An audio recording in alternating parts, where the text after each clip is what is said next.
সুখবর পেতে পারেন সরকারি কর্মীরা। সপ্তম বেতন কমিশনের আওতায় বছরে দুবার জানুয়ারি এবং জুলাই মাসে ডিএ বাড়ায় কেন্দ্রীয় সরকার। কয়েক মাস পরে তার ঘোষণা করা হয়। এবারও ডিএ বা মহার্ঘ ভাতা এবং ডিআর বা মহার্ঘ ত্রাণের জন্য অপেক্ষায় রয়েছেন সরকারি কর্মী এবং পেনশনভোগীরা। অল ইন্ডিয়া কনজিউমার প্রাইস ইন্ডেক্সের তথ্য অনুযায়ী এবার সরকারি কর্মী এবং পেনশনভোগীদের 3 থেকে 4% ডিএ বাড়তে পারে, যা 1 জুলাই থেকে কার্যকর করা হবে। সেপ্টেম্বর বা অক্টোবরে ডিএ বৃদ্ধির ঘোষণা করা হতে পারে। এআইসিপিআই আইডব্লিউ তার সূচক অনুযায়ী হিসেব করেই ডিএ বাড়ানো হয়। মার্চ থেকে মে পর্যন্ত টানা 3 মাস এই সূচক বৃদ্ধি পেয়েছে। মার্চে এই সূচক ছিল 143, এপ্রিলেও 143, মে মাসে হয় 144। এই ট্রেড অনুযায়ী মনে করা হচ্ছে 3 থেকে 4% ডিএ বাড়ানো হতে পারে।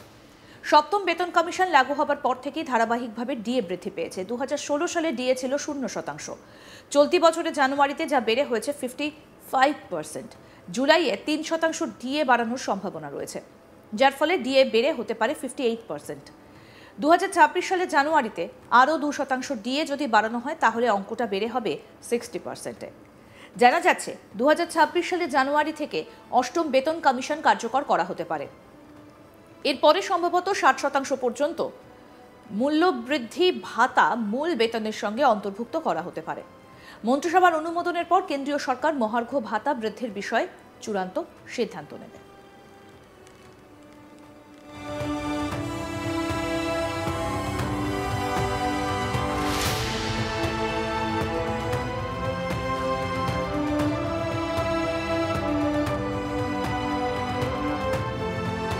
সুখবর পেতে পারেন সরকারি কর্মীরা। সপ্তম বেতন কমিশনের আওতায় বছরে দুবার জানুয়ারি এবং জুলাই মাসে ডিএ বাড়ায় কেন্দ্রীয় সরকার।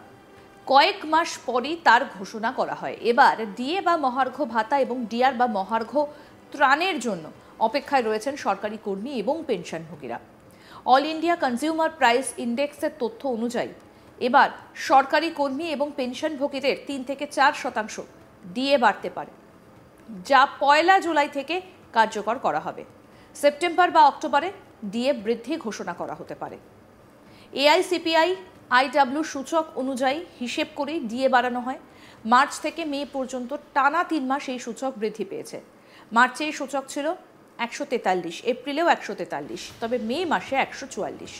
এই ট্রেন্ড অনুযায়ী মনে করা হচ্ছে 3 থেকে 4% ডিএ বাড়ানো হতে পারে।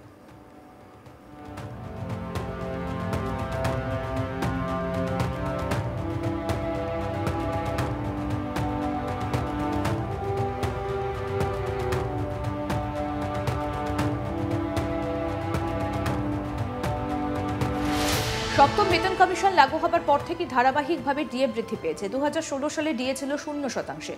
চলতি বছরের জানুয়ারিতে যা বেড়ে হয়েছে 55%। জুলাইয়ে 3% ডিএ বাড়ানোর সম্ভাবনা রয়েছে, যার ফলে ডিএ বেড়ে হতে পারে 58%-এ। 2026 সালের জানুয়ারিতে আরও 2% ডিএ যদি বাড়ানো হয় তাহলে অঙ্কটা বেড়ে হবে 60%-এ। জানা যাচ্ছে 2026 সালের জানুয়ারি থেকে অষ্টম বেতন কমিশন কার্যকর করা হতে পারে।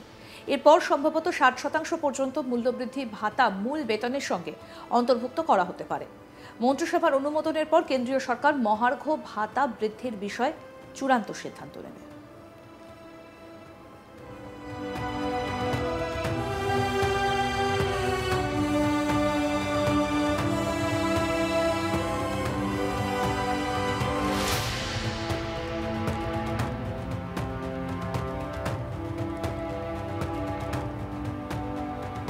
সুখবর পেতে পারেন সরকারি কর্মীরা। সপ্তম বেতন কমিশনের আওতায় বছরে দুবার জানুয়ারি এবং জুলাই মাসে ডিএ বাড়ায় কেন্দ্রীয় সরকার। কয়েক মাস পরই তার ঘোষণা করা হয়। এবারও ডিএ বা মহার্ঘ ভাতা এবং ডিআর বা মহার্ঘ ত্রাণের জন্য অপেক্ষায় রয়েছেন সরকারি কর্মী এবং পেনশনভোগীরা।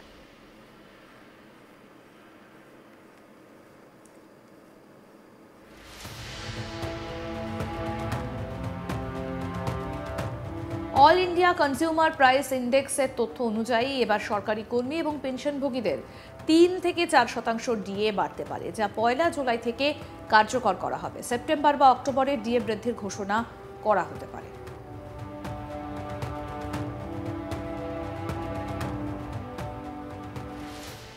আরও আপডেট পেতে দেখতে থাকুন আজ তাক বাংলা। সাবস্ক্রাইব করুন, নোটিফিকেশন পেতে বেল বাটন অপশন প্রেস করুন, হোয়াটসঅ্যাপেও ফলো করুন আজ তাক বাংলা।